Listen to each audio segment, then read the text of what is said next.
So who am I? Where did I come from? I I became a Christian before I joined the Navy. I grew up in Tamworth, but actually I really became one in my way of thinking about it. When I was in the Navy, I was on a boat and I read the Sermon on the Mount.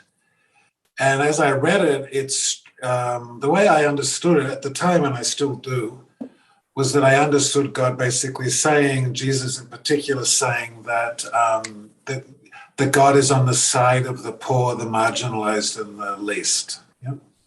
Now, who the least is an interesting question, and maybe we'll get to that toward the end of this. But I understood it meaning just, God is on the side of the marginalized and the poor, and it just struck me at the time that that seemed to be the right side to be on. And so I understood that as a calling, but when I went back to port, I resigned from the Navy and told the Navy that, God was talking to me and telling me that I needed to give my life to serve poor people. It was a big shock to them at the time. I was at officer training school in Jervis Bay to be a pilot in the Navy. And but they let me go. And so I went into a travel agent and said, I'm going into all the world, send me anywhere randomly. And so that was 1986. So I don't even know how, it's been a while since then. I'm still on the same journey, following the same idea. It's changed a little bit, and we can talk about that along the way. But what I've done is I've spent the last 25 years, I've just come back to Australia in January of this year, and I've spent the last 25 years away.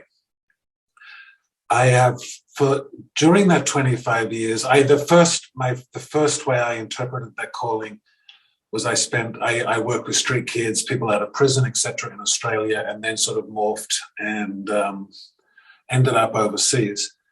And I've been in, I think, every major conflict, disaster, war, every major refugee camp, all of that stuff for the last 25 years. I've been there in all of those environments, either as an aid worker myself or leading teams. I was in Afghanistan up to 9/11 and in El Salvador at the end of that war, and in Colombia during, 4 different iterations of problems there. I've been to Congo many times, Darfur, I've been to Somalia, all of those spots. You have Syria, Damascus.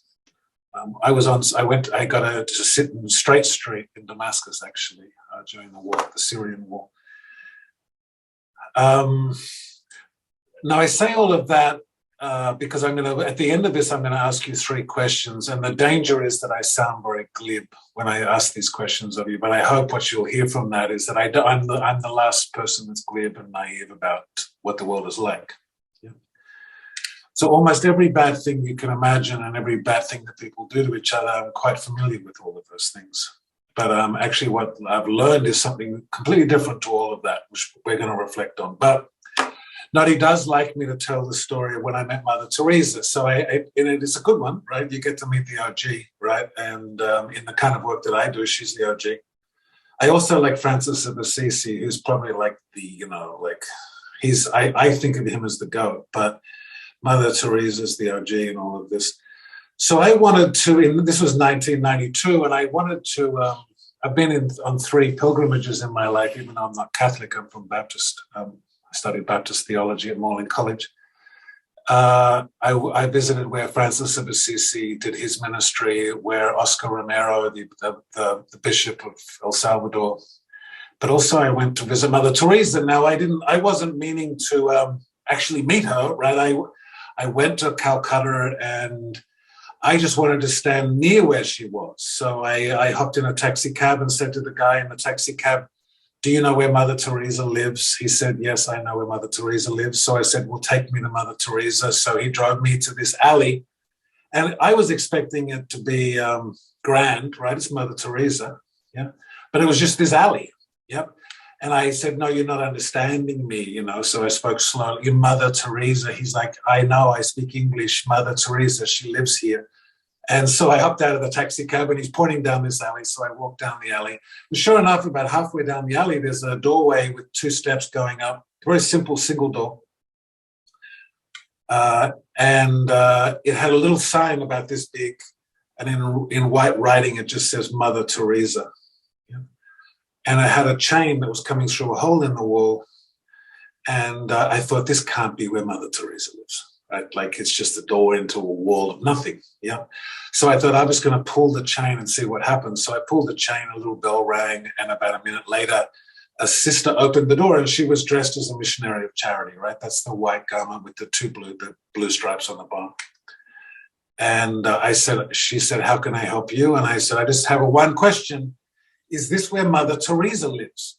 And she said, yes, this is where the mother lives. And so I said, okay, thank you. And then I stepped back down the 2 steps, and I stood there and she stood there, and we both just looked at each other for like maybe an uncomfortable minute. And she then said, what are you doing? And I said, I'm just standing here. And she said, why are you just, I said, actually, do you mind? I'm going to stand here for the next 2 or 3 hours. And she was like, why are you going to stand here for like 2 or 3 hours? And I said, I'd come all the way from Australia to be near Mother Teresa, be near the mother. And near where, actually what I said was, I've come all the way here to be near where the mother lives. And she says, in a nice way, basically, you don't need to be weird about it, right? Like she said, you know, the mother's in here right now. And I said, well, that's like super awesome, right? That even makes this even better. I was just hoping to be near where like she hangs out. And she's like, well, no, she's like here. And I'm like, great. And then she was like, well, why would you like to meet her? And I'm like, are you like kidding me? Yep. And she said, no, she's just upstairs. Like, you can come up and say hello. So I go upstairs, and I'm like a teenager about to meet Justin Bieber, right? And so I'm sitting there on this little bench, and there's a door about 2 meters away. And I'm sat only there for like 2 minutes. And then the door opens, and there's the mother, right? She's about 3 foot tall. She's all bent over like sort of a U shape. And I can see her bed behind her, right? I'm sitting out in front of her bedroom. Yeah, and she comes out, and I'm like leaping up. Oh my gosh, Mother Teresa, I can't believe it. So she talks to me about what I do, and then she asked me, why are you here? I said, I just came all the way here just to stand near where you are. And she said, well, why on earth would you do that? And I said, well, I'm trying to be like you, so I wanted to come and be near you. And she said, well, if you want to understand who I am and be like me, that's not the way to go about it, right? You're doing it all wrong. I go, well, what's the right way? She's much nicer than this, but this is the gist of it. You're doing it all wrong. And I said, well, what's the right way? And she said, well, why don't you, how long are you in Calcutta? And I said, I'm here for a few days. And she said, well, why don't you, if you want to understand me, you need to go and work with the dying. So she has hospices. The Mother Teresa's real work is hospice work. And she said, I'll organize for you to go to the main one, the first one I started, called Calicut. And she said, just spend the time there and spend the time with the person who's dying. And that's the best way if you want to understand who I am. Yep. So I ended up doing that. But the story that I tell at this point is what happened after that. So when I was finishing my conversation with her, she said, where are you staying? She's lovely this way, right? She said, where are you staying? I said, I'm staying at this Fair Lawn Hotel. She said, well, do you know where it is? I said, I don't even know where I am now, right? I'm just with you. And then she's like, well, you probably, Calcutta's crazy. You need help to get back. So she called over one of the sisters and said, get one of the volunteers to walk him back to his hotel. And so they organized that. And so I found myself walking back from meeting Mother Teresa with this Irish fellow. And it turns out he's like 32 years old, and he's an architect, and he's from Dublin. And he was telling me his story, and he said, I've been, for the last 6 years, I come here every year for 3 months, and I with the dying people, the same as I was going to do. And then he said, I then spend 9 months back earning money, and then I come here for 3 months every year for 6 years. And I was like, that's great. And then he said, what do you do? And I explained who I was. And then at the time I was working in a house. We took people in from the street and out of prisons, etc. And he knew I was a Christian, and he wasn't, right? And so at one point he just stops in the middle of this traffic. Now, Calcutta's always crazy, but in 1992, Calcutta was like, it's unimaginable what it was like. The sheer craziness of the whole place. Yeah. So in the middle of the street, he grabs me by the arm, stops me, and turns me around. And then he does that thing like Seinfeld, you know, that Seinfeld episode where the guy's like doesn't respect the physical space. He has his face right up against me. And he says, I've decided that you're the one I'm going to tell. And I was like, okay, what? He goes, I've told you that I spent the last 6 years and I've been here 3 months. I'm like, I know, it's great. Like, how great for you. And he says, what you don't realize is that the mother also goes there every day. She works in the same place. And I said, well, that's great. And then he said, so I've watched her for the last 6 years, because she's often, when you're there, you look after one person, you bathe them, you clean them up, you feed them, you talk to them, you do all these things. And you have one person you look after. And he said, well, she does the same thing. And so I've observed her. And I was like, that's even better. Like, how lucky are you? How fortunate are you? And then he said, but I've seen something. And I thought, uh-oh. And then he said, I want to tell you what I've not been able to tell anyone else, but I want to tell you. And then I thought to myself, don't ruin this. Don't ruin this. You know, I finally get to meet Mother Teresa. I've just literally walked away from her. What are you going to tell me, you know, about the mother? And I'm thinking this. I didn't say it. I was just like, okay, tell me, guy, what you got? And he said, well, when we care for people like this, we do it because we love people, right? And I said, yeah, we love people. And then he looks, and then he gets all conspiratorial. He backs away from me and he looks to like this. And then he leans in and he says, I don't think that's why the mother does it. And then I said, well, why do you think the mother does it? And then he leans back. Like, he thinks he's about to tell me like the great secret, right? And then it's a scandal. He's like this. He goes, I think when you and I do it, when we see the person, we see a person, right? And I'm like, yes. And he's like, I don't think the mother sees it that way. I go, well, how does the mother see it? And he says, I think he whispers this, he gets right up on me. He said, I think she thinks it's Jesus. And then he steps back and he looks at me with this like face. And then he leans in and says, I think when she's caring for them, she thinks she's caring for God. And then he stands back, looks at me and says, am I crazy or is she crazy? Like, he had no clue what to do with that information. Now I was like, awesome, right? That best thing ever. The picture. So here's, now because we're Christian and we've all read Matthew 25, right? We go, yeah, no, of course, that's straight out of the scriptures. You know, that, you know, you do it to the least of these, you do this to me, you know, all this stuff. He didn't know the scripture. He didn't know it. He observed it. And by the way, he thought he was crazy or she was crazy.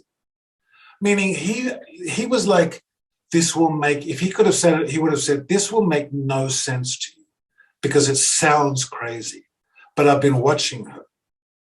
I think she literally thinks it's Jesus when she's kneeling down, cleaning the person's rear end. He observed it. Now, how often have we all been accused of such things? We know it because we read the scriptures. How often do people in Melbourne, have we ever been accused of such a thing? Oh, Daniel, I've been watching Daniel. Or think of your church. I've been watching your church. I think these guys are crazy. What do you mean crazy? Well, I think they think we're Jesus. Now, then you could say, well, these are dying people. These are the least. This doesn't include my neighbor. It's just the wrong. Do we honestly think that God only thinks like poor and disabled people are the least? Come on. We don't think that. So the painting that Noddy's talking about is this. So I thought from that moment on, I would say, what would it look like to spend your whole life focused on this one thing, that each person that you met, you engage with them and you think for a moment that they're like Jesus, they're sacred, they're wondrous human beings. What would it look like to pour yourself into that person in such a way that they would observe and make this reflection without knowing any of the scriptures?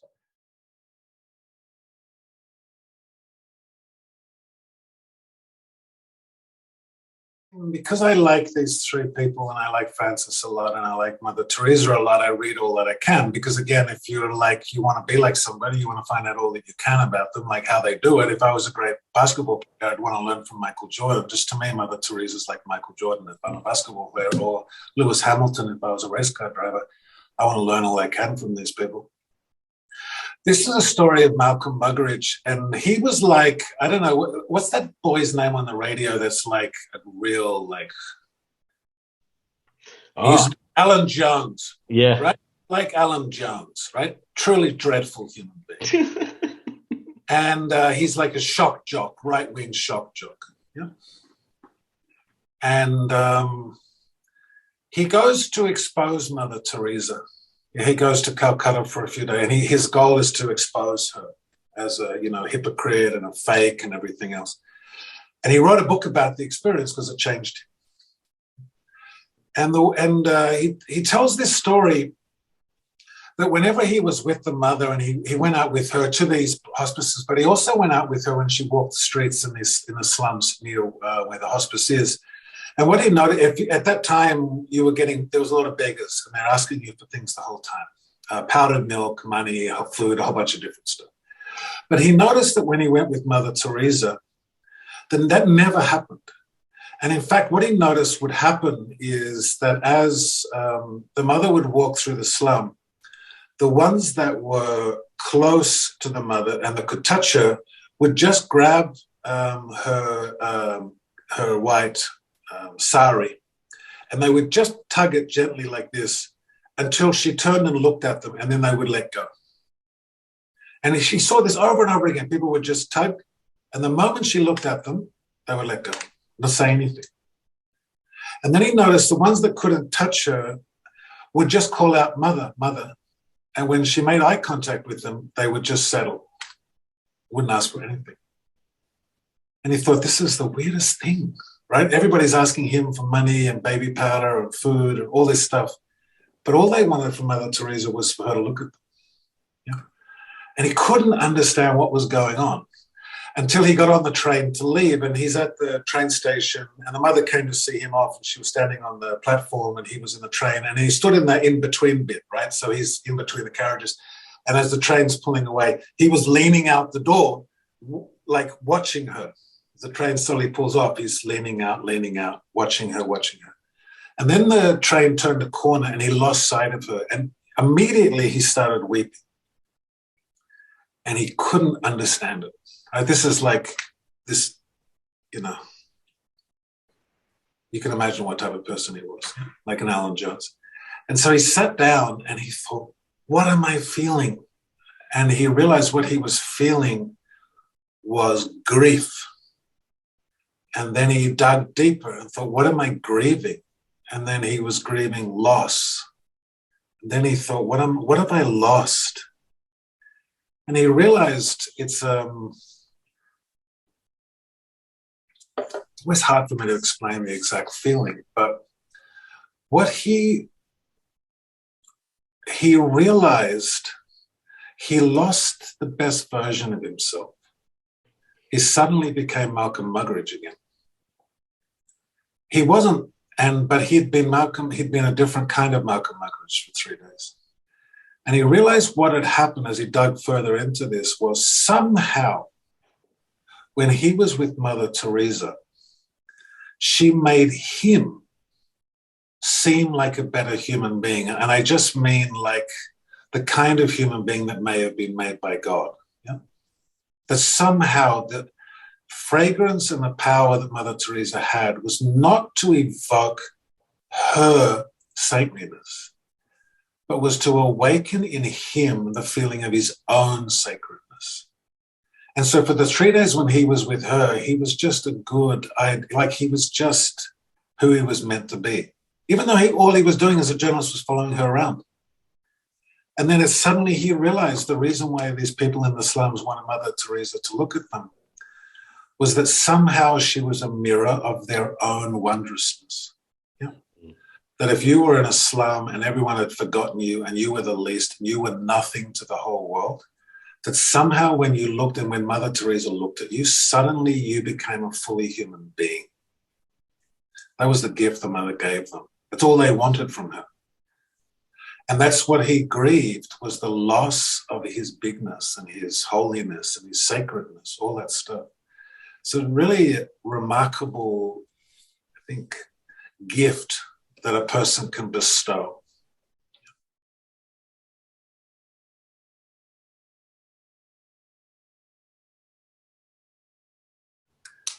So what happens when you spend 25 years in all the worst places on earth, right? When I say worst, they're not bad places, they're beautiful places, right? But what everybody thinks, what happens?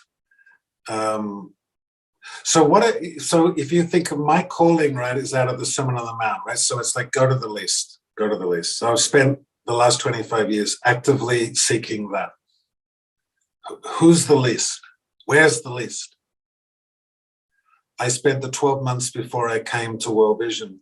I spent 4 hours every week, one-on-one, like a Zoom call like this, with 25 lesbian and trans refugees that were living in safe houses in Nairobi because other refugees had tried to kill them and burn them out of refugee camps and chase them onto the streets of Nairobi. Yeah?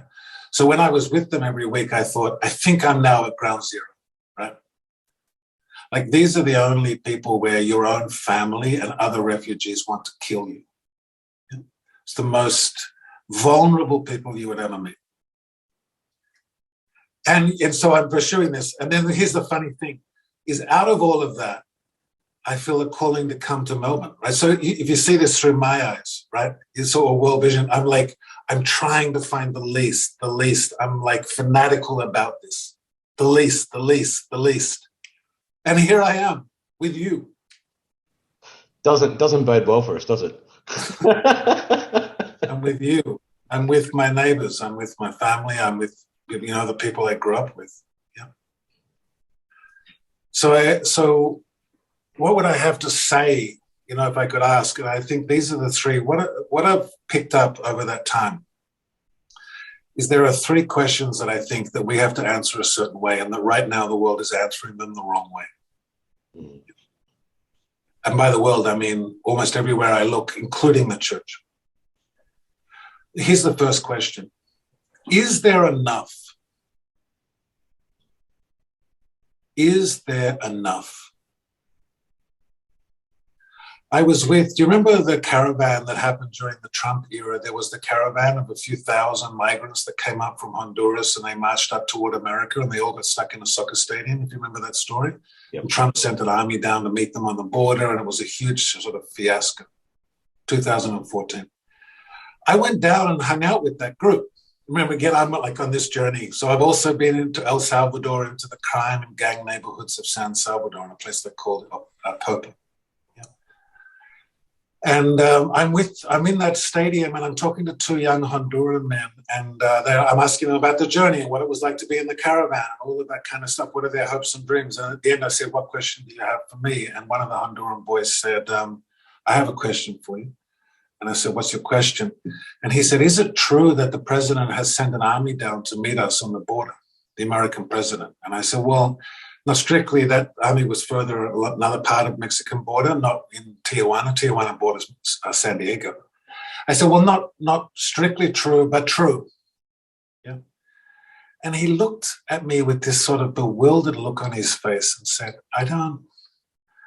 doesn't he realize we are just little people and we're only seeking a small piece of earth to make a life in? Now, when I think about this, even if you're not a Christian, it's the most basic human. To me, it's the most basic human right? If you're born onto this earth, surely there's a piece of ground that you can have to make a life on. Surely that's the most basic human right. As a Christian, you have no choice but to say it is. You have no choice. God birthed that person. Is there enough earth for every person born? If you're a Christian, there is only one answer to that question. What is that? It is yes. It is yes. Is there enough? Yes. You don't need walls and all this stuff. Now, I take it a step further. Actually, the world is shockingly abundant. It's not that there's enough. There's more than enough. And then you go, more than enough of what, Daniel? Do you mean spiritual abundance? I'm like, there is more than enough of everything. Have anyone here been to the Burj Khalifa in Dubai? It's 2/3 empty. Biggest building on earth. That one building alone can solve world poverty. Is there enough? What's the definition of abundance? More than you think. What do you mean by that? Is there enough money? There's more money than you can ever dream of. Do you mean creativity? There's more creativity than you can ever dream of. What about political? There's more than you can ever dream of. When I was coming to this, when I was being interviewed for this job, I got told that Australians aren't compassionate anymore, that there's a compassion fatigue, and that, they don't care about what's happening beyond their borders. And how was I going to respond to that? And I said, I'm not going to respond to that. And they go, what are you talking about? This is a job interview. And I said, it's just not true. There's more compassion than you think everywhere. So I asked you this question, is there enough? And here's the thing, the world will be that, whichever way you choose, it will become that. It's up to you. If you think there's not enough, if you think the world is scarce, it will become, I promise you, it will become scarce. I ended up going to one church in Melbourne, and I went to it for one reason only. It's Baptist, so I like it, but I went to all different ones. It was the only sermon that I listened to that didn't speak about the rest of Australia as if they're a bunch of murdering, thieving sinners and that we should all be fearful of them. Every single sermon that I listened to for 3 months made some dig at non-Christian Australians, that somehow we're a wicked secular society, that we're all like behind walls, it's all rubbish. It's all rubbish. Australians are not like that. Which brings me to my second one. So is there enough? Of course there's enough. There's more than enough. And by the way, that's a great piece of news. Yeah. The second one is, you might even call that good news. So there's the second truth. And this is a hard one for evangelicals. Are people good?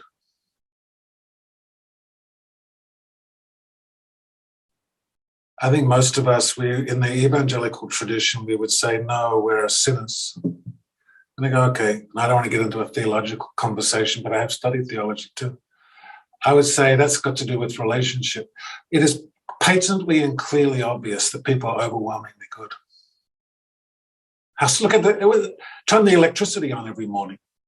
People get up early, go and do their shift, do the best that they can for their families, for their community. Humans are overwhelmingly good.